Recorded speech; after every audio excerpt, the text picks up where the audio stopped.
How did a Colombian cartel plan to smuggle £100 million worth of cocaine into Scotland?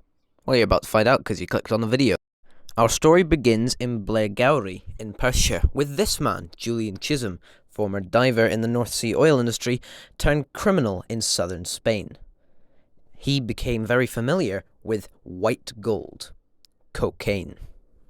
He pitched a plan to land half a ton of cocaine in Scotland to the Cali cartel in Colombia, but they would need some convincing, and so he landed a large amount of cannabis on Greenyard Island in the west of Scotland just to prove that he could do it.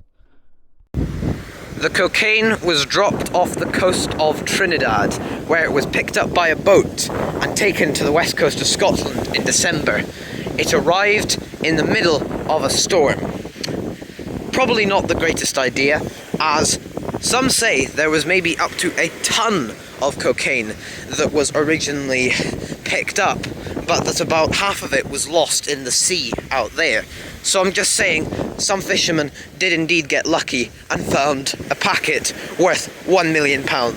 However, eventually they got about half of it, maybe, to shore here at Clashnessie Beach. They then went to Drumbeg, to the local red telephone box, to inform Chisholm that they had managed to land the drugs. They put it in an orange van that had been rented in Dundee and set off south. As the orange van made its way south, it was spotted at Corryshella, here, by a policeman guarding some toilets. I don't know why he's guarding the toilets either. He just is. I didn't look that up, so, deal with it.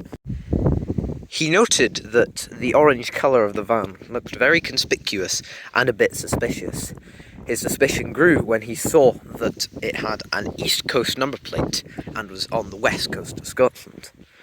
And with that, he reported it and moved on, unaware that there was £100 million worth of cocaine in the back of that van. By the side of the A9, just outside Aviemore, the orange van was surrounded by police and the drugs were discovered.